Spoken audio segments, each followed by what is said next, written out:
أعوذ بالله من الشيطان الرجيم. بسم الله الرحمن الرحيم. وإذ قال لقمان لابنه وهو يعظه يا بني لا تشرك بالله إن الشرك لظلم عظيم. ووصينا الإنسان بوالديه حملته أمه وهنا على وهن وفصاله في عامين أن اشكر لي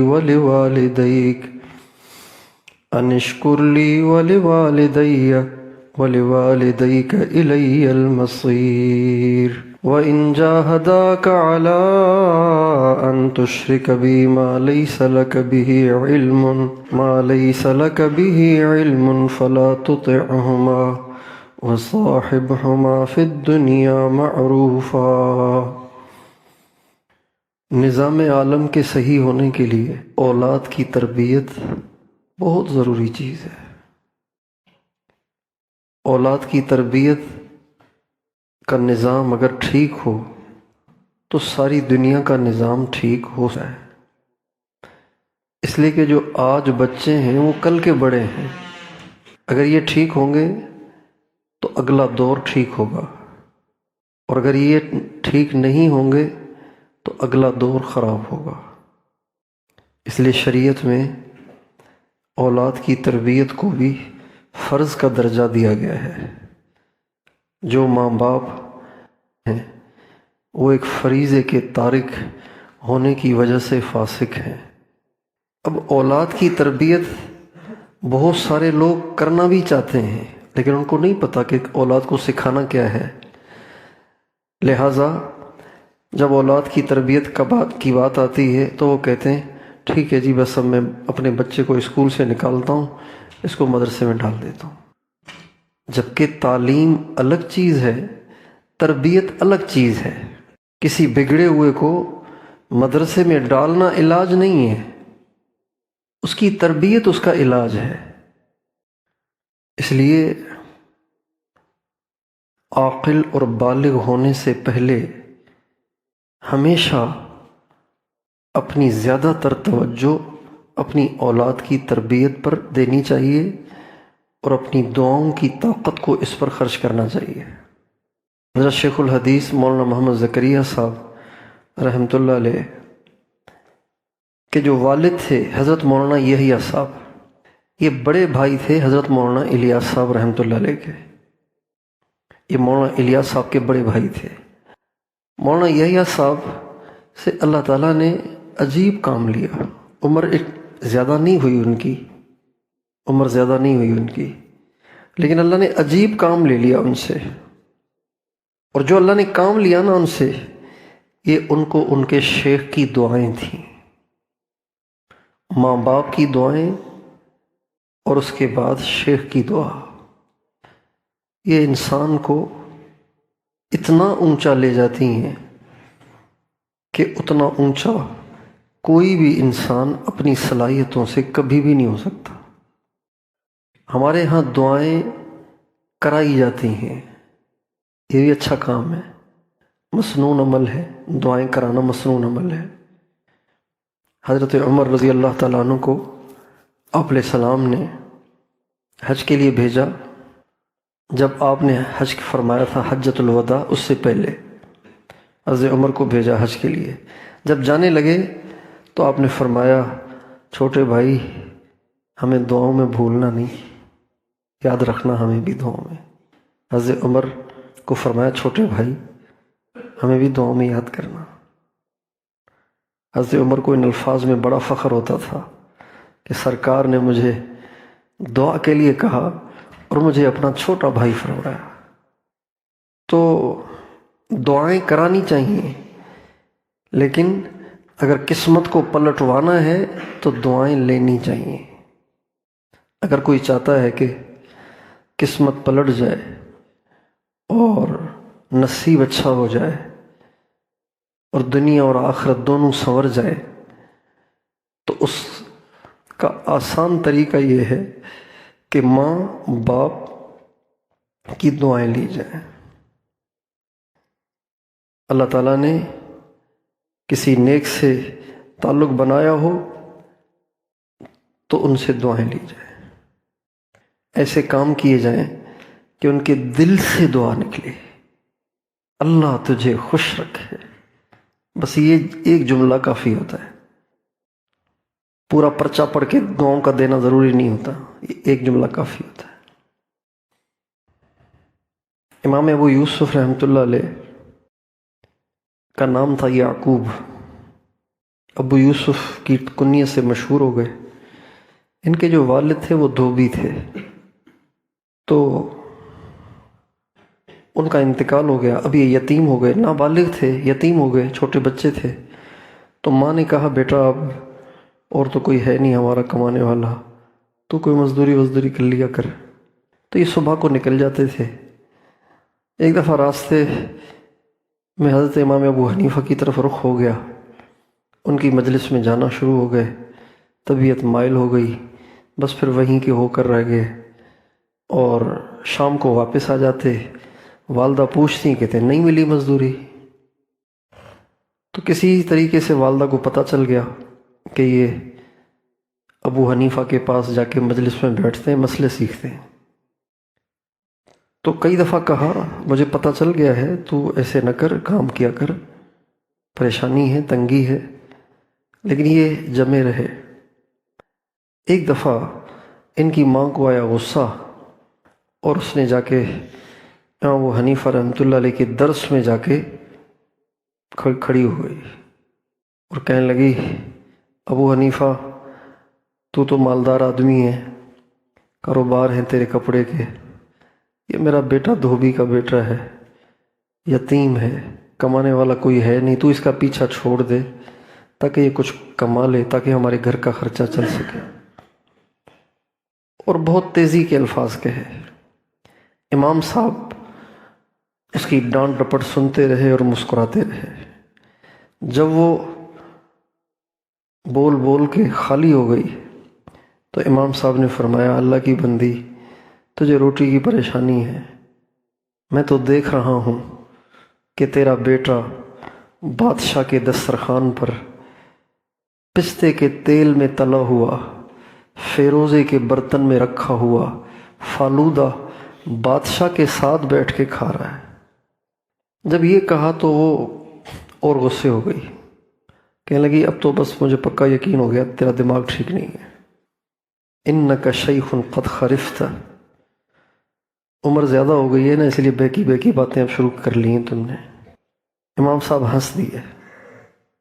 بہرحال امام صاحب نے پھر اپنے شاگرد ابو یوسف کو تھوڑے تھوڑے پیسے دینا شروع کیے کہ تیری ماں کا یہی مطالبہ ہے نا پیسے، تو یہ لو پیسے دے دیا کرنا، علم نہ چھوڑنا، علم پڑھتے رہو۔ میں کہا بہت اچھا، پڑھتے رہے۔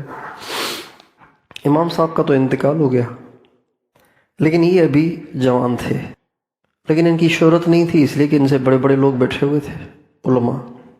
ایک دفعہ ہارون رشید نے اپنی بیوی کو غصے میں آ کے کہہ دیا کہ اگر تو نے میرے ملک میں رات گزاری نہ تو تجھے 3 طلاق۔ اب یہ دن کا وقت ہے، اب بادشاہ کا جو عباسی سلطنت کا جو حدود تھیں وہ تو بہت دور تک تھیں، یہ تو بغداد کا واقعہ ہے، ان کی حدود تو ملتان تک آتی تھیں۔ اب بغداد کا آدمی اگر دوڑ بھی لگائے تو کہاں تک لگائے، جہاز تو ہے نہیں، ملتان تک اس کا سارا ملک ہے، لا محالہ اب طلاق واقع ہو گئی۔ لیکن یہ بات کہتے ہی فوراً اس کو افسوس ہوا، اور پھر اس نے فوراً آرڈر دیا، مفتیوں، قاضیوں، علماء، فقہاء سب کو اکٹھا کیا گیا، بڑی تعداد آ گئی علماء کی،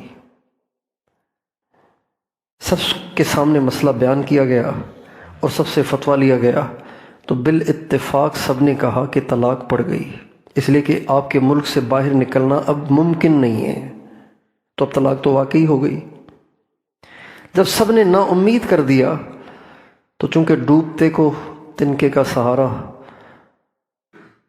ہوتا ہے اور وہ ڈھونڈتا ہے کہ کہیں سے کوئی آسرا ہو. تو کہنے لگے کہ یار آپ سب نے تو مجھے نا امید کر دیا، کوئی ابو حنیفہ کا شاگرد نہیں بیٹھا ہوا، کوئی راستہ نکال دے. تو امام ابو یوسف رحمۃ اللہ علیہ نوجوان تھے، بچے وہ تو پیچھے تھے، کہ ابو حنیفہ کوئی شاگرد نہیں ہے؟ جو امام صاحب نے کہا جی. کہ یار تو کچھ دیکھ، کوئی صورت بنا، کیا ہوگا، کوئی ہے گنجائش؟ امام صاحب نے فرمایا اگر یہ مسجد میں رات گزار لینا تو پھر طلاق واقع نہیں ہوگی. اب سارے علماء آنکھیں ٹیڑھی کر کے دیکھنے لگے یہ لڑکا کیا کہہ رہا ہے، مسجد میں رات گزار لے تو مسجد بھی تو یہی ہے نا، مسجد کوئی ملتان سے آگے تھوڑی ہے. تو ایک دم اس کے چہرے پہ مسکراہٹ آئی اور کچھ امید سی آئی، اور کہا یار کوئی دلیل بھی تو دو نا. تو کہاں دلیل یہ ہے کہ وَأَنَّ الْمَسَاجِدَ لِلَّهِ فَلَا تَدْعُوا مَعَ اللَّهِ أَحَدًا، مسجدیں اللہ کی ہیں، یہ اللہ کی ملکیت ہیں، کسی بادشاہ کی ملکیت نہیں ہے. تو جب یہ مسجد میں رات گزارے گی تو پھر طلاق واقع نہیں ہوگی، اس لیے کہ آپ کے ملک میں رات گزاری نہیں، اس نے آپ کے ملک سے باہر گزاری ہے رات. اوفو، علماء اشش کر اٹھے، اور ہارون رشید اتنا خوش ہوا کہ اس نے تاریخ اسلام میں سب سے پہلا چیف جسٹس امام ابو یوسف کو مقرر کیا. پہلے صرف جسٹس ہوتے تھے، یعنی قاضی ہوتے تھے، قاضیوں کا بھی قاضی القضات جس کو چیف جسٹس کہتے ہیں. یہ سب سے پہلے تاریخ اسلام میں یہ عہدہ پانے والے یہ امام ابو یوسف، امام ابو حنیفہ کے شاگرد ہیں. اب یہ جو ہوا تو ہارون رشید نے بہت قریب کر لیا ان کو، ان کی وجہ سے بڑا مسئلہ حل ہو گیا تو قریب کر لیا ان کو. تو آنا جانا رہتا تھا. ایک دفعہ امام ابو یوسف ہارون رشید کے ساتھ دسترخوان پہ بیٹھے ہوئے تھے، تو ہارون رشید کے سامنے کوئی چیز آئی تو ان کا نہیں امام صاحب کو دے. ان کے سامنے جب آئی دیکھا تو فیروزے کا برتن تھا، پستے کے تیل میں تلا ہوا فالودہ تھا. جب وہ سامنے آیا تو امام ابو یوسف رحمۃ اللہ علیہ رونے لگے، ہنسنے لگے. جب ہنسے تو ہارون رشید نے پوچھا حضرت آپ ہنسے کیوں؟ کہنے لگے استاد صاحب کی بات یاد آ گئی. کیا؟ کہ یوں فرمایا تھا، میری امی سے یوں فرمایا تھا، میری امی مان نہیں رہی تھی، ناراض ہو رہی تھی، اس کو تسلی دینے کے لیے یہ کہا، لیکن وہ تو اور زیادہ ہائپر ہو گئی. اور آج میں دیکھ رہا ہوں کہ میرے استاد نے جو میرے لیے کہہ دیا تھا اللہ تعالیٰ نے اس کو پورا کر دیا، کہ آج میں بادشاہ کے دسترخوان پہ ہوں اور پستے کے تیل میں تلا ہوا فالودہ میرے پاس ہے اور برتن بھی فیروزے کا ہے. تو ابو ہارون رشید رونے لگے اور فرمانے لگے ہاں بے شک ابو حنیفہ واقعی ایسے تھے کہ وہ جیسے سر کی آنکھوں سے دیکھتے تھے، اس سے زیادہ وہ دل کی آنکھوں سے دیکھتے تھے. تو اپنے بڑوں کی دعائیں عجیب ہی کام کرتی ہیں. اتنے اس پہ واقعات ہیں. ہمارے حضرت مولانا طارق امیر صاحب سنانے لگے کہ جب وہ پڑھتے تھے تو ایک دفعہ حضرت مولانا عبد الرحمن صاحب جو ہمارے استاد تھے وہ بیمار تھے، بہت زیادہ شدید بخار میں تھے، شدید بخار میں تھے. تو اور رضائی اوپر اوڑی ہوئی تھی اور کانپ رہے تھے اندر. تو کہتے ہیں میں گیا کہ کون ہے دیکھوں، دیکھا تو حضرت ہیں. ارے حضرت کیا ہوا؟ بخار ہے، سر میں درد بھی شدید ہے، بخار بھی بہت ہے. کہتے ہیں اس کا رات کو 1:30-2 بج رہے تھے، میں بھاگ کے گیا، رائے مرکز کے گیٹ سے باہر گیا تو ایک پٹھان کی دکان ہوتی تھی، چائے بناتا تھا وہ. تو اس نے شٹر نیچے کیا ہوا تھا، اندر سو رہا تھا. میں نے شٹر اوپر کیا، اس کو جگایا، یار مجھے چائے دے دو، ایک بنا کے چائے دے دو، مجبوری ہے. ان کا مجھے ہمت نہیں، خود ہی بنا لو. پتی بھی رکھی تھی، دودھ بھی رکھا تھا، سب کچھ رکھا تھا، میں نے بنا لی. میں نے کہا کوئی پیراسیٹامول ہے، اس زمانے میں پیراسیٹامول استعمال ہوتی تھی، اب پیناڈول، پیراسیٹامول، تو کہا دیکھ لو یہیں کہیں پڑی ہو تو لے لو، کہا وہ بھی میں ڈھونڈ رہی تھی تو پڑی ہوئی تھی، تو وہ لی اور جلدی سے آیا اور استاد کے چہرے سے رضائی ہٹا کے ان کے سامنے چائے پیش کی، پیراسیٹامول پیش کی۔ جو ہی انہوں نے چائے دیکھی اور گولی دیکھی تو ان کی عجیب کیفیت ہو گئی اپنے شاگرد کے لیے، اور کچھ بتایا نہیں انہوں نے، لیکن اپنی زبان سے کچھ انہوں نے کہا، ان کے ہونٹ ہلے، لیکن کچھ بتایا نہیں کہ کیا کہا۔ تو فرماتے ہیں جو ہی ان کے ہونٹ ہلے میں نے کہا بس ہو گیا کام آج۔ اور فرماتے ہیں کہ بس واقعی پھر اللہ تعالیٰ نے اس کی وجہ سے مجھے قبولیت بخشی، اور اللہ تعالیٰ نے لاکھوں انسانوں کی ہدایت کا ذریعہ بنایا، اور میں سمجھتا ہوں کہ یہ میرے استاد کی اس دن کی دعا کی برکت تھی۔ تو ماں باپ کی دعائیں اور بڑوں کی دعائیں یہ بہت کام کرتی ہیں، یہ تیر بہدف ہوتی ہیں۔ مولانا یحییٰ صاحب رحمۃ اللہ علیہ سے اللہ تعالیٰ نے دو عجیب کام لیے، اور یہ سب ان کو ان کے شیخ کی دعائیں تھیں، اس کا نتیجہ تھا۔ حضرت مولانا یحییٰ صاحب نے اپنے شیخ امام ربانی قطب العالم حضرت مولانا رشید احمد گنگوہی رحمۃ اللہ علیہ کی بہت خدمت کی تھی، اتنی خدمت کی تھی کہ مولانا رشید احمد گنگوہی فرمایا کرتے تھے بھائی مولوی یحییٰ تو اندھے کی لاٹھی ہے، یعنی میں اسی کی برکت سے چل رہا ہوں، یہ نہ ہو تو میں چل بھی نہیں سکتا۔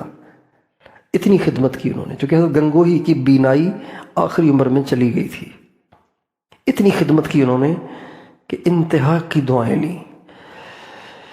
اللہ تعالیٰ نے اس کا ہر نتیجہ یہ دیا کہ اللہ تعالیٰ نے ان سے دو انسانوں کی تربیت کروائی، صرف دو،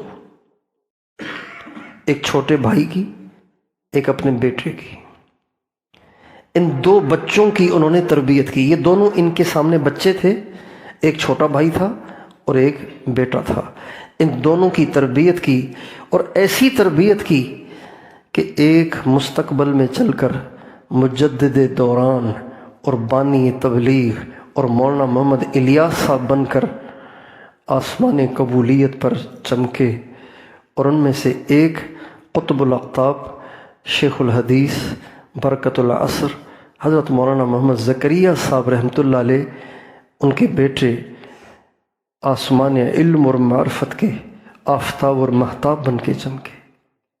ان دونوں کی تربیت مولانا یحییٰ صاحب نے کی، مولانا الیاس صاحب کی بھی، مولانا زکریا صاحب کی بھی۔ تو حضرت گنگوہی کا انتقال ہو گیا، تو حضرت مولانا یحییٰ صاحب نے اپنی ساری صلاحیتیں اپنے بیٹے کی تربیت پہ خرچ کر دیں۔ حضرت شاہ عبد الرحیم رائے پوری رحمۃ اللہ علیہ، جو حضرت گنگوہی کے اجل خلفاء میں سے تھے، وہ مولانا یحییٰ صاحب کو بہت اصرار کرتے تھے کہ آپ میرے پاس آئیں، میرے پاس آئیں، میرے پاس آئیں۔ اب وہ بہت بڑے بزرگ تھے، ان کی بات کو ٹالنا بھی دشوار تھا، لیکن حضرت معذرت کرتے رہتے تھے، حضرت ابھی نہیں، حضرت آؤں گا لیکن ابھی معذور ہوں میں، مجھے معذور رکھیں۔ ایک دفعہ خط آیا تو حضرت نے اس کے جواب میں لکھا کہ اب تک تو زکریا کی تربیت کی بیڑی میرے پاؤں میں تھی، اور اب اللہ کا شکر ہے کہ اس کی تربیت ہو چکی ہے اور اس کا تعلق اللہ سے قائم ہو گیا ہے، اب میں ضرور حاضر ہوں گا۔ اور یہ بات اس وقت کی ہے جب مولانا زکریا صاحب رحمۃ اللہ علیہ کی عمر ابھی 15-17 سال تھی۔ بچوں کی تربیت فریضہ ہے، ان کو نیک بنانا فریضہ ہے، فرائض میں سے ایک فریضہ ہے، اس میں کوتاہی فسق ہے، اللہ کی نافرمانی ہے، ظلم ہے، حق تلفی ہے۔ تو اس سورہ لقمان میں اللہ تعالیٰ نے بچوں کی تربیت کے عنوانات دیے ہیں، تربیت کرنی کیا ہے، سکھانا کیا ہے، ان کو عنوانات دیے ہیں۔ حضرت لقمان علیہ السلام نے جو اپنے بچے کو نصیحتیں فرمائی ہیں وہ اللہ تعالیٰ کو اتنی پسند آئی ہیں کہ اللہ تعالیٰ نے ان کو سیمپل بنا کر قیامت تک کے انسانوں کو دے دیا، یوں کرو اپنے بچوں کی تربیت جیسے میرے بندے لقمان نے کی تھی۔ اور حضور سے اللہ فرما رہے ہیں، آپ اس بات کو ذہن میں رکھیں کہ لقمان نے اپنے بیٹے سے کیا کہا تھا۔ حضور سے اللہ کہہ رہے ہیں، یہ جو لقمان ہے، حضرت لقمان، یہ نبی نہیں ہے، یہ ولی ہیں، اللہ والے ہیں۔ بعض حضرات فرماتے ہیں کہ یہ وہب بن منبہ یہودیوں کے بہت بڑے عالم تھے، حضرت عمر رضی اللہ عنہ کے دور میں مسلمان ہوئے۔ یہ فرماتے ہیں کہ یہ حضرت ایوب علیہ السلام کے بھانجے تھے، ایوب علیہ السلام کے قریبی رشتہ دار تھے۔ تو وہب بن منبہ کہتے ہیں بھانجے تھے، بعض کہتے ہیں خالازاد بھائی تھے ایوب علیہ السلام کے۔ عمر بہت لمبی ہوئی ان کی، یہاں تک کہ داؤد علیہ السلام کے زمانے تک یہ حیات رہے۔ حالانکہ داؤد علیہ السلام اور ایوب علیہ السلام کے زمانے میں بہت بڑا فاصلہ ہے، لیکن ان کی عمر بہت لمبی ہوئی۔ لیکن اکثر حضرات کہتے ہیں کہ صحابہ میں سے حضرت عبداللہ بن عباس رضی اللہ عنہما، حضرت جابر بن عبداللہ رضی اللہ عنہما، ان حضرات کا قول ہے کہ یہ حبشی غلام تھے، کالے غلام تھے۔ اور ان کا حلیہ بھی ابن کثیر رحمۃ اللہ نے لکھا ہے کہ ان کی ناک جو تھی نا وہ چپٹی ہوئی تھی، یوں اٹھی ہوئی ناک خوبصورتی ہوتی ہے، چپکی ہوئی ناک یہ بدصورتی ہوتی ہے۔ تو حضرت لقمان کی جو ناک تھی وہ چپکی ہوئی تھی، یوں ہونٹ موٹے تھے، پاؤں پھٹے ہوئے تھے، لیکن اللہ تعالیٰ نے نوازا۔ تو اللہ جب نوازنے پہ آئے تو پھر شکل تھوڑی دیکھتا ہے، جب دینے پہ آئے تو پھر دیتا ہے، چاہے شکل کیسی بھی ہو۔ اور یہ بھی لکھا ہے ان کے بارے میں کہ اللہ تعالیٰ نے ان کی کچھ باتوں سے خوش ہو کر ان کو الہام کیا کہ بتاؤ تمہیں نبوت چاہیے یا حکمت چاہیے، دین کی سمجھ چاہیے یعنی بزرگی چاہیے یا نبوت چاہیے، ولایت چاہیے یا نبوت چاہیے۔ حکمت سے مراد دین کی سمجھ، ولایت سے بھی تعبیر کر سکتے ہیں اس کو۔ تو کہنے لگے یا اللہ بس حکمت ہی ٹھیک ہے۔ حکمت سے مراد یونانی حکمت نہیں، دوائیوں والی۔ ہمارے یہاں کہتے ہیں اس کا علاج تو لقمان حکیم کے پاس بھی نہیں تھا۔ بھائی لقمان حکیم کوئی یونانی حکیم تھوڑی تھا۔ حکیم سے مراد اللہ والا، حکیم سے مراد دین کی سمجھ رکھنے والا، حکیم سے مراد بہت بڑا ولی، حکیم سے مراد یہ تھوڑی ہے۔ اس کو حکیم اس لیے کہتے ہیں کہ اس میں بھی سمجھ ہوتی ہے، نبض دیکھ کے پہچانتا ہے کہ اس کو کیا بیماری ہے،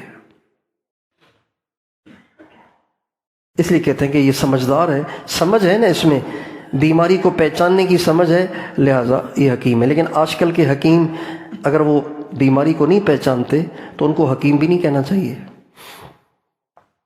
ان کو پنساری کہنا چاہیے۔ دوائیاں رکھی ہوئی ہیں انہوں نے، بیچ رہے ہیں بس، تو لہٰذا وہ حکیم نہیں ہیں، وہ پنساری ہیں۔ ہاں جو نباز ہیں، جو بیماری کو پہچان لیتے ہیں، ان کو حکیم کہنا مجازاً ٹھیک ہے۔ اور ڈاکٹروں کو تو بالکل حکیم نہیں کہنا چاہیے، اس لیے کہ ان میں تو سمجھ ہوتی ہی نہیں، ان کا تو سارا زور ہوتا ہے ٹیسٹوں پر، اس لیے ان کو امراض کی سمجھداری کا ٹائٹل نہیں دینا چاہیے۔ دکاندار ہیں آج کل کے ڈاکٹر، دکاندار ہیں، اللہ ماشاء اللہ کوئی اچھے بھی ہوں گے لیکن بہت ڈھونڈنا پڑے گا ان کو۔ تو اللہ تعالیٰ نے ان سے فرمایا نبوت چاہیے یا حکمت چاہیے، کا حکمت، چنانچہ ولی بن گئے اور حکمت کی باتیں ان پہ کھلنا شروع ہوئیں، اور لوگ پتہ نہیں کہاں کہاں سے ان کی باتیں سننے آتے تھے۔ یہ بیٹھے ہوتے تھے، دھڑا دھڑ مجمع ہوتا تھا اور وہ بیٹھ کے ان کی باتیں سن رہا ہوتا تھا۔ کسی نے کہا کہ اللہ کے بندے، نبوت کی پیشکش ہوئی تھی تو مانگ لے، نبوت قبول کر لیتے، نبی کے برابر تو حکیم نہیں ہو سکتا، اللہ والا نہیں ہو سکتا۔ کہنے لگے بات یہ ہے، پھر سمجھداری کی بات کی، فرمانے لگے کہ نبوت ایک منصب ہے، اور منصب جب طلب سے لیا جائے تو پھر اس میں مدد نہیں ہوتی، بے برکتی ہوتی ہے، پھر اس کا وبال آ جاتا ہے۔ بے طلب سے مل جائے تو اس میں برکت ہوتی ہے۔ نبوت چونکہ ایک منصب ہے، لہٰذا جب مجھے پیشکش کی گئی تو میں نے اللہ سے یوں کہا تھا، یا اللہ آپ کا حکم ہے نبوت کو قبول کرنے کا، یا پیشکش ہے، یا اختیار ہے؟ تو اللہ نے فرمایا اختیار ہے۔ کہا جی اختیار تو پھر مجھے نہیں چاہیے۔ تو کہا اگر میں اللہ تعالیٰ مجھے حکماً نبی بنا دیتے تو میں ضرور بن جاتا، لیکن چونکہ اختیار تھا لہٰذا اپنے اختیار سے منصب کو قبول کرنا یہ بہت بڑا وبال کا سبب بنتا، اس لیے میں نے نبوت سے معذرت کر لی اور حکمت کو قبول کر لیا۔ ایک دفعہ ایسے ہی لوگوں کے ساتھ بیٹھے ہوئے تھے اور بہت عجیب و غریب باتیں فرما رہے تھے اور لوگ حیران پریشان ہو رہے تھے، تو کسی نے کہا تو وہی نہیں ہے جو میرے ساتھ بکریاں چراتا تھا، کالا غلام؟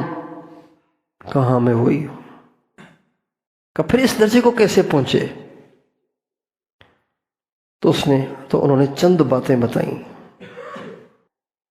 دو روایتیں ہیں اس میں جو علامہ ابن کثیر نے ذکر کی ہیں۔ ایک روایت میں انہوں نے فرمایا کہ بھئی اس کی وجہ دو باتیں ہیں، یہ جو اللہ کا فضل ہوا ہے مجھ پہ اس کی وجہ دو ہیں۔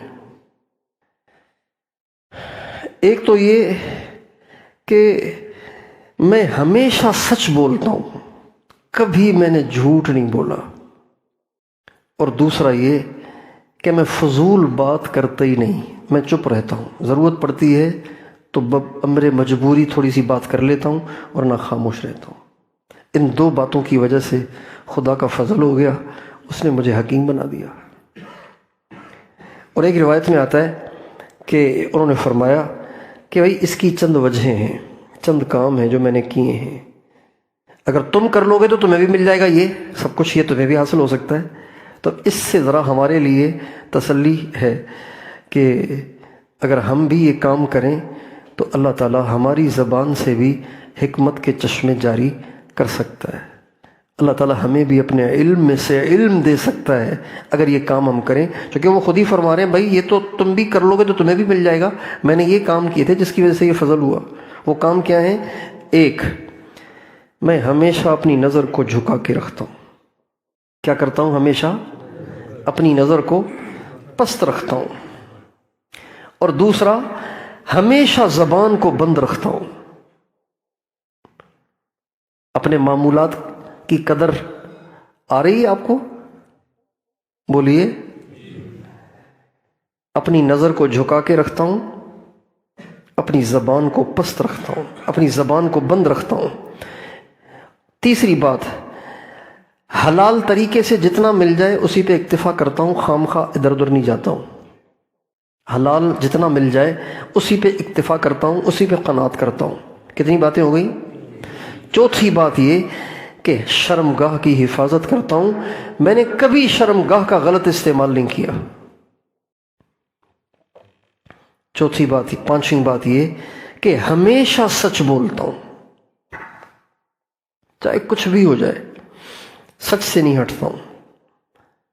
چھٹی بات یہ کہ ہمیشہ اگر کسی سے وعدہ کر لوں تو کچھ بھی ہو جائے اسے پورا کرتا ہوں۔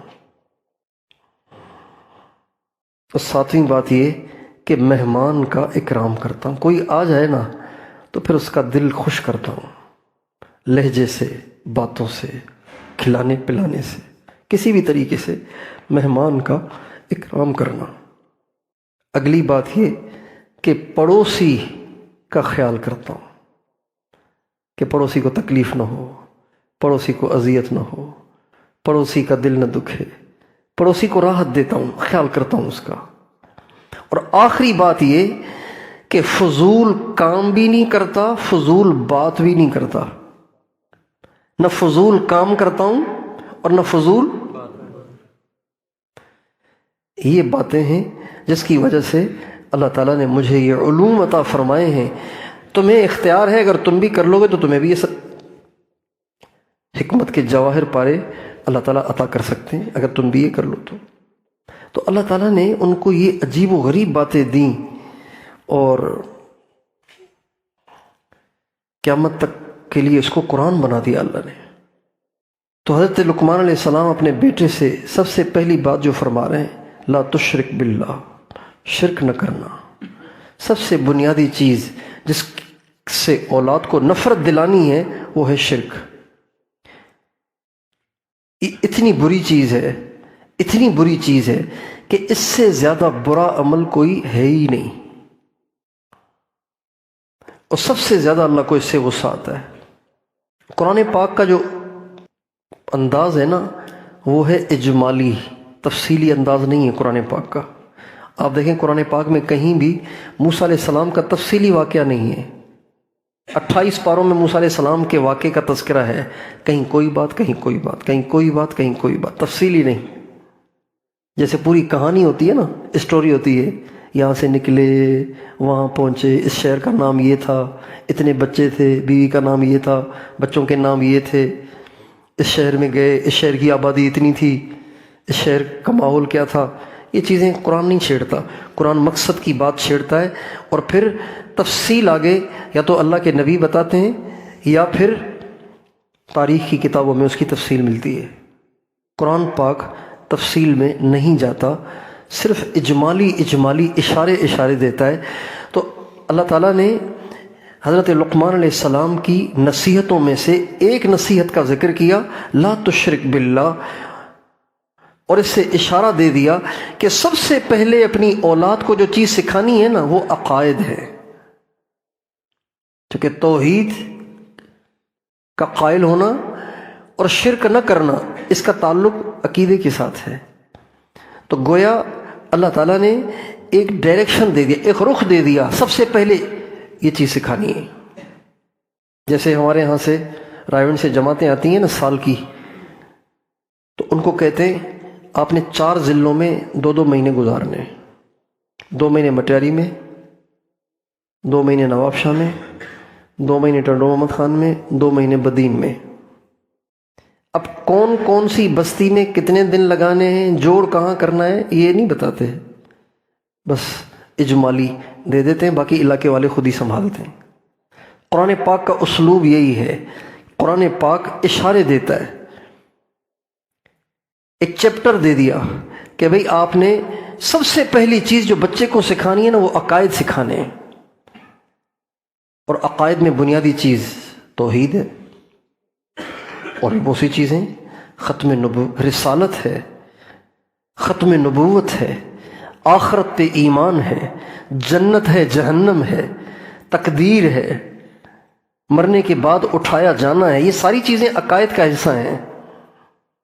لیکن قرآن پاک ساری چیزوں کی تفصیل نہیں بیان کرے گا، قرآن پاک نے ایک اشارہ دے دیا، لا تشرک باللہ، سب سے پہلے عقائد ٹھیک کرو اپنے بچوں کے، بچپن سے سمجھاؤ کہ اللہ ایک ہے، اس کے ساتھ کوئی شریک نہیں، حضرت محمد صلی اللہ علیہ وسلم اللہ کے سچے رسول ہیں اور آخری پیغمبر ہیں، اور سچے ان سے پہلے پیغمبر بھی تھے، لیکن یہ آخری ہیں، اطاعت اب ان کی کرنی ہے، اور آخرت کا دن ہے، حساب کتاب ہوگا، اٹھایا جائے گا، فرما بردار جنت میں جائیں گے، نافرمان جہنم میں جائیں گے،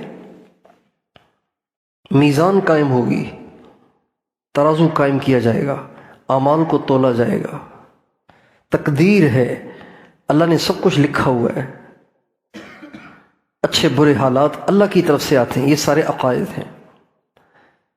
تو سب سے پہلی چیز جو اپنی اولاد کو سکھانے کی ہے وہ کیا ہے؟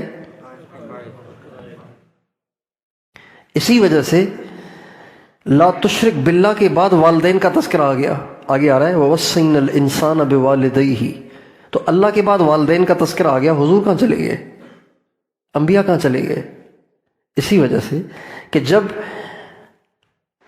عقائد میں سے ایک چیز آ گئی نا تو باقی چیز اس میں آئی گئی، یہ صرف اشارے ہیں۔ جب اللہ پر ایمان مضبوط ہو گیا اور عقائد میں سے توحید کا تذکرہ ہو گیا تو جو اللہ کے ساتھ جڑ جائے گا وہ حضور کا بھی فرما بردار ہوگا، صحابہ کا بھی عاشق ہوگا، اہل بیت کا بھی دیوانہ ہوگا، اللہ والوں سے بھی محبت کرے گا، یہ ساری چیزیں اس کے اندر آ جاتی ہیں۔ تو سب سے پہلی چیز اولاد کو جو سکھانی ہے وہ کیا ہے؟ ہم نے اس کی طرف توجہ نہیں کی، کرنی چاہیے۔ اور اپنی اولاد کو عقائد سکھانے میں شاید علماء نے کام کیا ہو، لیکن بہرحال ابھی یہ عنوان تشنہ ہے بچوں کو سکھانے کے حوالے سے۔ ہمارے پرانے بزرگ مفتی اعظم ہند حضرت مفتی کفایت اللہ صاحب نور اللہ مرقدہ نے ایک کتاب لکھی ہے، اس کا نام ہے تعلیم الاسلام، چھوٹی سی کتاب ہے۔ اس میں عقائد ہیں سوال جواب کے انداز میں۔ ہمارا خالق اور مالک کون ہے؟ اللہ۔ زمین آسمان کو کس نے بنایا؟ اللہ۔ ہمارے نبی کا نام حضرت محمد صلی اللہ علیہ وسلم، آخری نبی کا نام حضرت محمد صلی اللہ علیہ وسلم، اس طرح سے سوال جواب کی شکل میں۔ لیکن مزید بھی دور حاضر کے حساب سے اس پہ کام کرنے کی ضرورت ہے۔ ہو سکتا ہے کام ہوا ہو اس پہ، میرے علم میں نہیں ہے، اللہ کرے اس پہ ہو کام، کہ بچوں کے ذہن کے حساب سے اور آج کل کے بچوں کے ذہن کے حساب سے دلچسپ انداز میں عقائد کو ایسے مرتب کیا جائے، اگر ہو گئے ہیں تو ان کو بچوں کو پڑھایا جائے اور بچوں کو سمجھایا جائے، تاکہ یہ باتیں بچوں کے ذہن نشین ہو جائیں۔ اس لیے کہ عقائد صحیح ہونے چاہیے، اعمال میں کوتاہی کی تلافی ہو سکتی ہے، عقائد میں کوتاہی کی تلافی نہیں ہو سکتی۔ انسان پھر پتہ نہیں کہاں سے کہاں نکل جاتا ہے۔ اور آج کل سوشل میڈیا کا دور ہے، اور ہر آدمی اسکالر بنا ہوا ہے، ہر آدمی عالم بنا ہوا ہے، ہر آدمی پتہ نہیں کیا سے کیا بنا ہوا ہے۔ اب رمضان کا مہینہ ہے، ٹرانسمیشن پروگرام ہوتے ہیں، اس میں آپ سنتے ہوں گے کہ اس میں داڑھی منڈے اور سارا سال لڑکیوں کے ساتھ ویڈیوز بنوانے والے اور میوزک پہ سر دھننے والے اور ناچنے والے اور گانے والے اور بے دین قسم کے لوگ انہوں نے پروگرام رچائے ہوئے ہیں۔ اس میں بٹھاتے ہیں اپنی پسند کے علماء کو، اور اس میں بھی بٹھاتے ہیں مختلف مسالک کے علماء کو، پھر ان ایسے عنوانات چھیڑتے ہیں جس میں آپس میں ان کی بحث ہو، پھر یہ ادھر سے دلیل وہ ادھر سے دلیل، ساری دنیا ہنستی ہے، دیکھو مولوی کیسے دست و گریباں ہے۔ اس لیے انجینئر زیادہ اچھا ہے جس نے ان مولویوں سے ہماری جان ہی چھڑوا دی۔ یہ ذہن بن رہا ہے، یہ سب اسلام کو بدنام کرنے کی سازشیں ہیں۔ اس لیے اپنے بچوں کو عقائد سکھانے چاہیے، یہ بنیادی سبق ہمیں ملا اس آیت سے۔ آگے کیا ہے؟ وَوَصَّيْنَا الْإِنسَانَ بِوَالِدَيْهِ حَمَلَتْهُ أُمُّهُ وَهْنًا عَلَى وَهْنٍ۔ تو اللہ اور جو اللہ کے ساتھ ہیں ان کا معاملہ تو ہو گیا، اس میں ایک پوائنٹ آ گیا، باقی ساری چیزیں اس میں آ گئی۔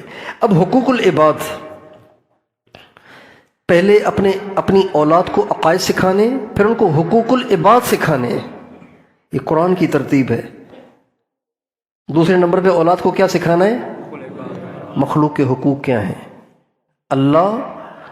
اللہ کے ساتھ اللہ کے نبی اور سارے انبیاء، اور اللہ کے نبی کے ساتھ ان کے اہل بیت اور ان کے صحابہ، یہ سارا ایک حصہ ہو گیا۔ دوسرا حصہ مخلوق کے حقوق، اور مخلوق کے حقوق میں سب سے زیادہ مقدم ماں باپ کے حقوق ہیں۔ اس لیے نہ بھائی کا تذکرہ ہے، نہ بہن کا تذکرہ ہے، نہ بیوی کا تذکرہ ہے، نہ چچا زاد بھائیوں کا تذکرہ ہے، نہ خالہ زاد بھائیوں کا، نہ ماموں زاد بھائیوں کا، نہ چچوں کا، نہ کسی کا تذکرہ نہیں ہے۔ صرف ایک اشارہ دے دیا، مخلوق کے حقوق میں سے ایک کا تذکرہ کر دیا، باقی معلوم کر لو۔ قرآن کا یہی انداز ہے۔ تو دوسری چیز جو اپنی اولاد کو سکھانی ہے وہ کیا سکھانی ہے؟ حقوق العباد، مخلوق کے حقوق، اور مخلوق کے حقوق میں سب سے مقدم حق والدین کا ہے۔ والدین کا حق کیوں ہے؟ اس لیے کہ والدین میں جو ماں ہے وہ تو حملتہ امہ وہنًا علی وہن، والدہ تو اپنے بچے کے لیے بہت تکلیفیں اٹھاتی ہے، 9 مہینے اس کو پیٹ میں رکھتی ہے۔ آسان ہے پیٹ میں رکھنا، جس نے افطاری زیادہ کر لی اس کا کیا حشر ہوتا ہے افطاری میں، اس میں تراویح میں، اب زیادہ کر لی کتنی؟ ایک روٹی زیادہ کھا لی اور کیا کھایا؟ ایک روٹی پیٹ میں زیادہ چلی جائے تو کیا حشر ہوتا ہے؟ تو اتنا موٹا بچہ پیٹ میں ہوتا ہے بیچاری ماں کے، اس کے ساتھ وہ چلتی بھی ہے، پھرتی بھی ہے، کپڑے بھی دھوتی ہے، صفائیاں بھی کرتی ہے، جھاڑو بھی لگاتی ہے، پوچھے بھی لگاتی ہے، پتہ نہیں کیا کچھ کرتی ہے۔ 9 مہینے بھائی آسان نہیں ہے۔ وہنن علی وہنن، یعنی جہدن علی جہدن، مشقت پر مشقت۔ اور یوں بھی کہتے ہیں ضعفن علی ضعفن، جتنا زیادہ بچے کو وقت گزرتا رہتا ہے اتنا ماں کمزور ہوتی چلی جاتی ہے، کیونکہ بچہ جو بنتا ہے وہ ماں ہی سے تو بنتا ہے نا بھائی، ماں کی انرجی سے بنتا ہے۔ اب وہ ماں کو چوس رہا ہوتا ہے اندر سے، ماں بیچاری جتنا اس کا وزن بڑھ رہا ہے اتنی ماں کمزور ہو رہی ہے۔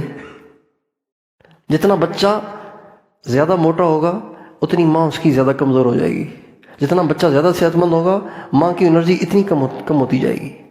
یہ کتنی بڑی قربانی ہے، 9 مہینے۔ اور پھر جنتے وقت جو تکلیف اٹھاتی ہے توبہ۔ آج کل تو آپریشن سے بچے ہو رہے ہیں، لیکن جو نارمل ولادت ہے اس میں جو عورت کو تکلیف ہوتی ہے، میں نے ایک ہسپتال میں عورت کی چیخیں سنی ہیں، اس بات کو کوئی 30 سال ہو گئے ہوں گے لیکن اب تک وہ کانوں میں گونجتی ہیں، اتنی وہ چیخیں مار رہی تھی جب وہ بچے کو جن رہی تھی، اتنی تکلیف ہوتی ہے۔ حضرت عبداللہ بن عمر رضی اللہ تعالیٰ عنہما سے ایک آدمی نے کہا کہ حضرت میں نے اپنی ماں کو کندھے پہ بٹھا کے سارا حج کرایا ہے۔ جنہوں نے حج کیا ہے نا وہی سمجھ سکتے ہیں کہ حج کرانا کیا ہے۔ میں نے اپنے والد کو ویل چیئر پہ کرایا حج، اللہ کا شکر ہے۔ مجھے پتہ ہے کہ ویل چیئر پہ کرانا کتنا مشکل کام ہے، اور کندھے پہ بٹھا کے کرانا تو بہت مشکل کام ہے۔ تو کہا حضرت کندھے پہ بٹھا کے میں نے کرایا حج، تو ماں کا کچھ حق ادا ہو گیا کہ نہیں؟ تو فرمانے لگے تیری ماں نے تجھے جنتے ہوئے جو چیخیں ماری تھی نا، ان میں سے ایک چیخ کا بھی حق ادا نہیں ہوا۔ وہ تکلیف بہت ہوتی ہے، بہت زیادہ ہوتی ہے وہ تکلیف۔ اسی وجہ سے اولاد کو حکم ہے کہ مستقل اپنے ماں باپ کو دعاؤں میں یاد رکھیں، مستقل اپنے ماں باپ کو دعاؤں میں یاد رکھیں۔ اور سب سے اچھی دعا ماں باپ کے لیے قرآن پاک میں جو ذکر کی گئی ہیں وہ 2 ہیں۔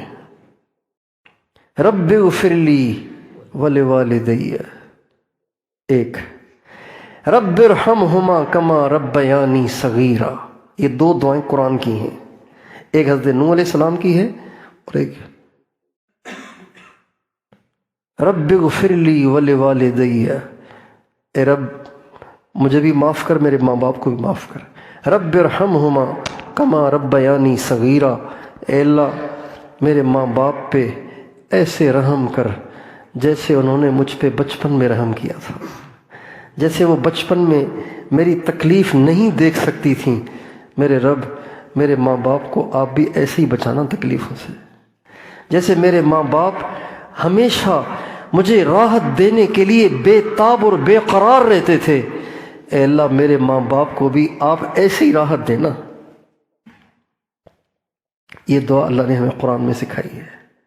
حضرت ابو ہریرہ رضی اللہ تعالیٰ عنہ کے بارے میں حدیث میں آتا ہے کہ جب وہ گھر سے نکلتے تھے، جب کبھی بھی دن میں 2 دفعہ 4 دفعہ نکلتے، تو بھی جب بھی گھر سے نکلتے تو وہ اپنی ماں سے کہتے السلام علیک ورحمۃ اللہ وبرکاتہ، تو وہ کہتی وعلیکم السلام ورحمۃ اللہ وبرکاتہ۔ پھر یہ کہتے رحمک اللہ کما ربیتنی صغیرا، میری امی اللہ آپ پہ رحم کرے، ایسے رحم کرے جیسے آپ نے بچپن میں میری تربیت کی۔ تو وہ کہتی رحمک اللہ کما بررتنی کبیرا، اللہ تجھ پہ بھی رحم کرے جیسے بڑا ہو کے تو میری خدمت کر رہا ہے، میرے ساتھ حسن سلوک کر رہا ہے، میری دعائیں لے رہا ہے، اللہ تجھ پہ بھی رحم کرے۔ تو اللہ تعالیٰ فرماتے ہیں کہ والدین کا حق بہت زیادہ ہے، کیوں؟ اس لیے کہ انہوں نے بہت تمہارے لیے تکلیفیں اٹھائیں۔ ماں باپ میں سے ماں کا حق زیادہ ہے، باپ کا حق اس سے کم ہے، اس لیے کہ ماں تکلیفیں زیادہ اٹھاتی ہے، باپ تکلیفیں اٹھاتا ہے لیکن ماں کی نسبت کم، اس لیے باپ کو جنت کا دروازہ بتایا اور ماں کے بارے میں فرمایا کہ جنت تو ہے ہی اس کے قدموں کے نیچے۔ ایک شخص نے کہا یا رسول اللہ میں اللہ کے راستے میں جانا چاہتا ہوں جہاد کے لیے، فرمایا تمہاری ماں زندہ ہے؟ کہا جی۔ فرمایا الزم رجلیہا فثم الجنہ، اس کے قدموں سے چمٹ جا، تیری جنت وہیں ہے۔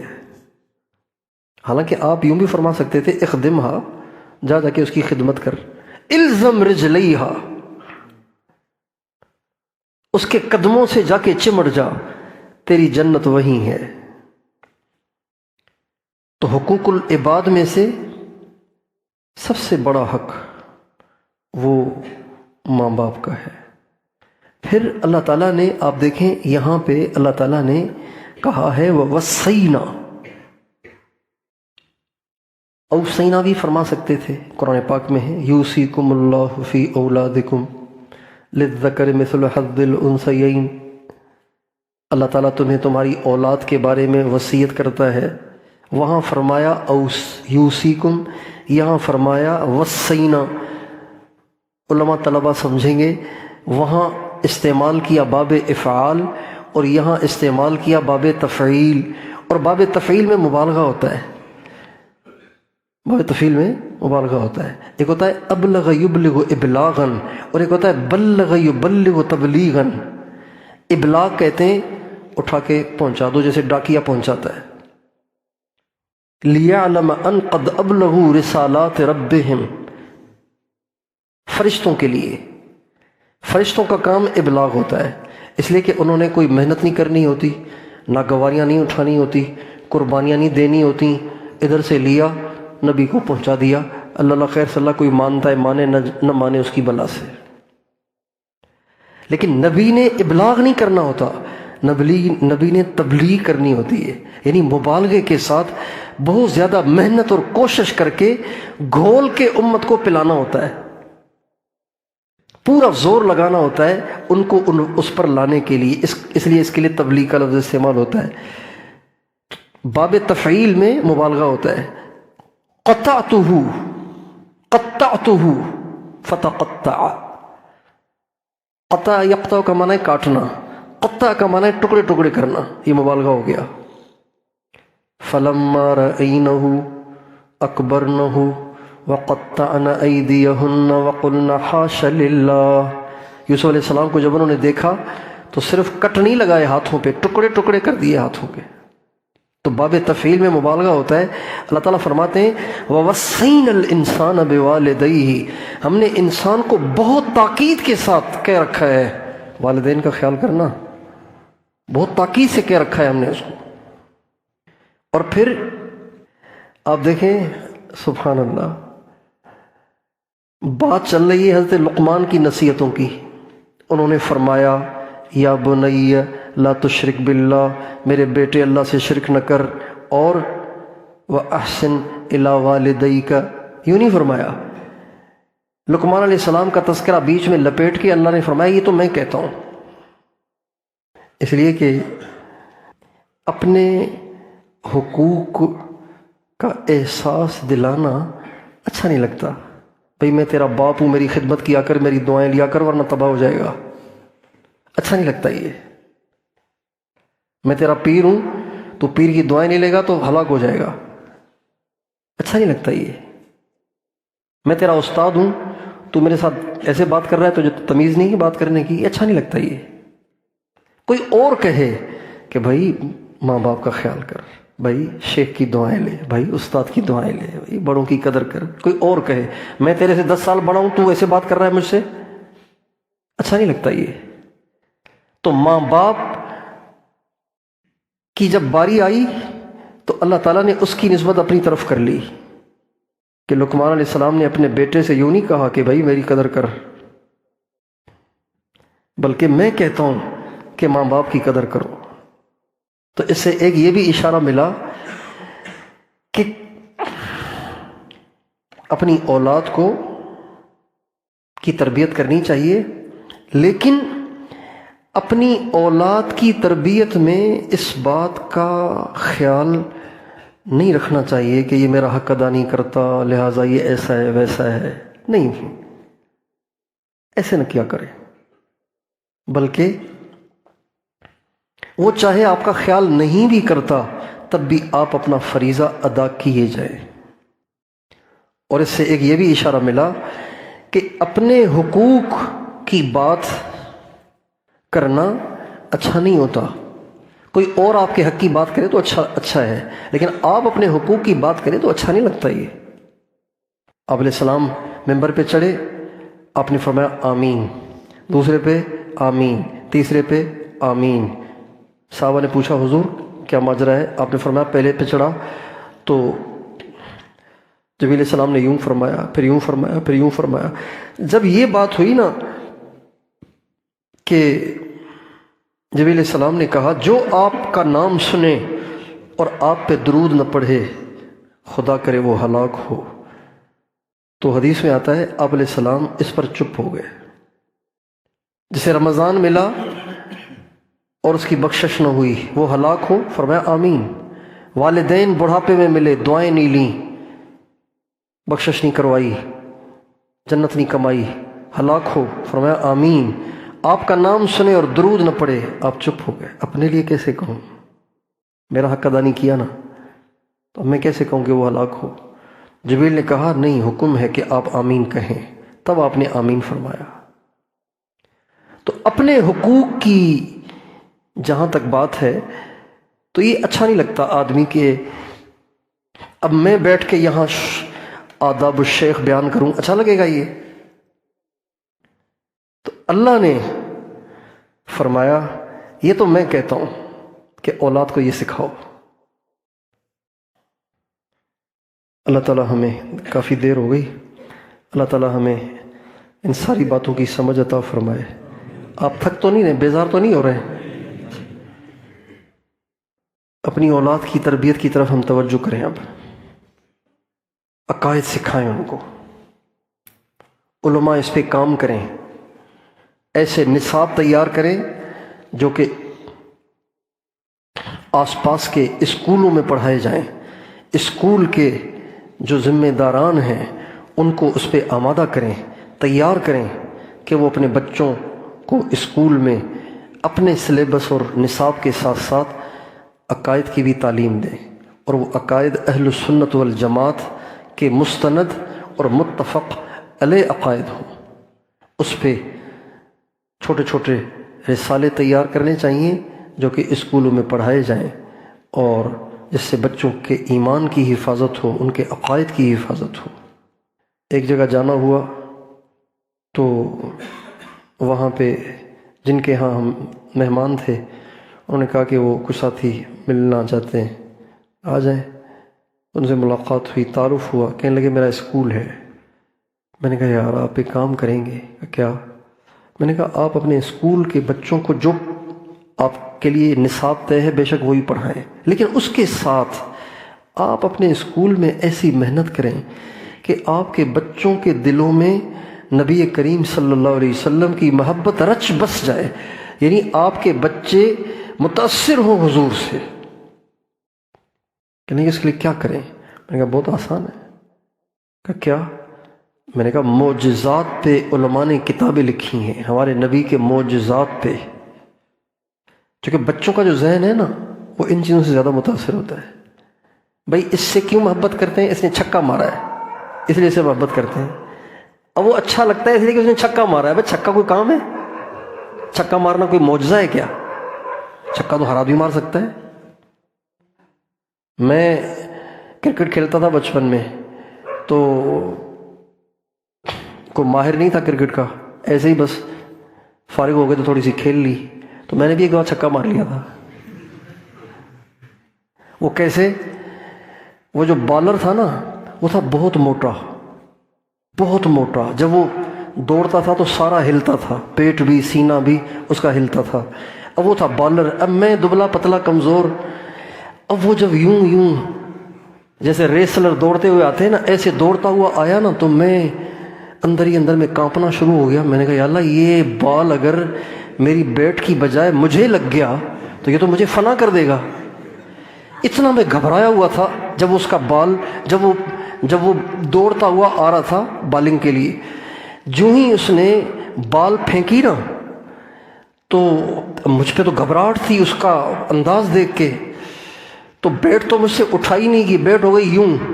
اب یوں جو ہوئی نا، ٹیڑھی جو ہوئی، تو وہ پریشر سے آیا تھا، تو ٹیڑھی بیٹ لگنے سے ہی وہ اچھل کے گیا اور چھکا لگ گیا. اس کا نام تھا فرید، میرا کلاس فیلو تھا لیکن بہت باری بھرکم تھا. تو چھکا کوئی کمال ہے، چاند کے 2 ٹکڑے ہو جائیں، ڈوبا ہوا سورج دوبارہ نکل کے آئے. حضرت علی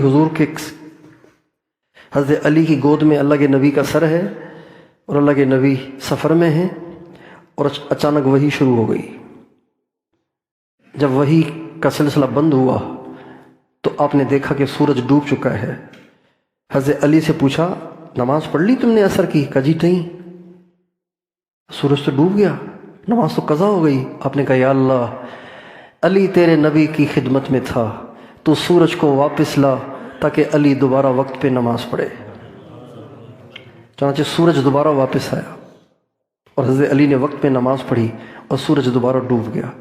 اب یہ بچوں کو کوئی بتائے نا تو پھر چھکے والے اچھے لگیں گے. آپ معراج پہ گئے، ایک رات میں بیت المقدس بھی تشریف لے گئے، 7 آسمانوں سے بھی ہو کے آئے، جنت بھی دیکھ لی، جنت بھی جہنم بھی دیکھ لی، اللہ سے راز و نیاز کی باتیں بھی ہو گئیں، دیدار ملاقاتیں بھی ہو گئیں، اور واپس بھی آ گئے. اور راتوں رات تو بہت ہنسے کفار قریش، کہنے لگے نشانی. فرمایا نشانی یہ ہے کہ تمہارا ایک قافلہ ہے جو واپس آ رہا ہے، وہ مجھے فلاں جگہ ملا تھا، فلاں جگہ ملا تھا، آئے تو تم پوچھ لینا کہ اس وقت فلاں جگہ تھا کہ نہیں تھا. ایک نشانی. دوسری نشانی یہ کہ ان میں سے ایک نے پانی رکھا ہوا تھا رات کو پینے کے لیے، مجھے زیادہ پیاس لگی، میں نے اٹھا کے پانی پی لیا. آپ علیہ السلام نے فرمایا مجھے پیاس لگ رہی تھی تو میں نے اٹھا کے پانی پی لیا، پوچھ لینا تم اس سے کہ اس نے پانی رکھا ہوا تھا کہ نہیں رکھا ہوا تھا، جب وہ صبح کو اٹھا تھا تو پانی کسی نے پی لیا تھا کہ نہیں پی لیا تھا. اور واپس آئے تو واقعی ساری باتیں سچی نکلی. کہنے لگے ہمیں نہیں سمجھ آتا، آپ بتائیں بیت المقدس میں کتنی کھڑکیاں ہیں، کتنے دروازے ہیں، کیا کیا چیزیں ہیں. اب یہ کوئی بات ہے؟ آپ یہاں 15 دن ٹھہریں گے، اگر آپ سے یہاں سے جانے کے بعد کوئی پوچھے بتاؤ بھائی دارالحسان میں کتنے پنکھے تھے بتاؤ، ایسے ہی تم جھوٹ بول رہے ہو 15 دن رہ کے آئے ہوں، آپ نہیں بتا سکیں گے. تو حضور تو تھوڑی دیر کے لیے تشریف لے گئے تھے، لیکن معترض اندھا ہوتا ہے، المعترض کالاعمی، جو چاہے اعتراض کرے. اس نے اعتراض کیا، اللہ تعالیٰ نے سارے پردے ہٹا دیے، بیت المقدس کو آنکھوں کے سامنے کر دیا اور فرمایا میرے نبی دیکھتا جا بتاتا جا.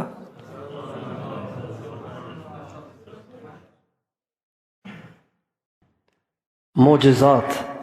تو انہوں نے کہا کہ آپ اس کے لیے کوئی کتاب بتائیں. میں نے کتاب بتا دی. آپ علیہ السلام کے 300 معجزات پہ ہمارے بزرگوں میں سے ایک بزرگ نے، صاحبان الہند حضرت مولانا احمد سعید دہلوی رحمۃ اللہ علیہ نے کتاب لکھی ہے 300 معجزات ہمارے نبی کے، لیکن وہ تھوڑی سی مشکل اردو ہے. میں نے کہا اس کو آپ تھوڑا سا سلیس کر لیں، کروا لیں. اور کہنے لگے یہ میری ذمہ داری ہو گئی، اس کو ہم چھپوائیں گے اپنے خرچے پر، اور اپنے جتنے اسکول ہیں ان سب اسکولوں میں اپنے بچوں کو پڑھائیں گے تاکہ بچے حضور کے فالوور بنیں. تو اس کی ہم کوشش کریں، بچوں کی تربیت کا نظام ہم بہتر کریں، اپنے گھروں میں، اپنے مدرسوں میں، اپنے آس پاس کے اسکولوں میں، ہر جگہ کوشش کریں گے انشاءاللہ. اس بات کو چلائیں تاکہ. اور پہلی چیز کیا سکھانی ہے؟ کس چیز کی نفرت بٹھانی ہے؟ پھر کیا سکھانا ہے؟ اب بتائیں بچوں کی تربیت، عنوان مل رہے ہیں تو آسان ہو جائے گی نا. ویسے پوچھتے ہیں بچوں کی تربیت کیا کریں، کیا آخر چلے میں بھیجیں، 4 مہینے میں بھیجیں، قاری صاحب کے پاس بھیجیں، آپ بتائیں نا آخر بچوں کی تربیت کیسے کریں. اللہ تعالی ہم سب کو اپنی نسلوں پہ محنت کرنے اور ان کو نیک بنانے کی توفیق دے۔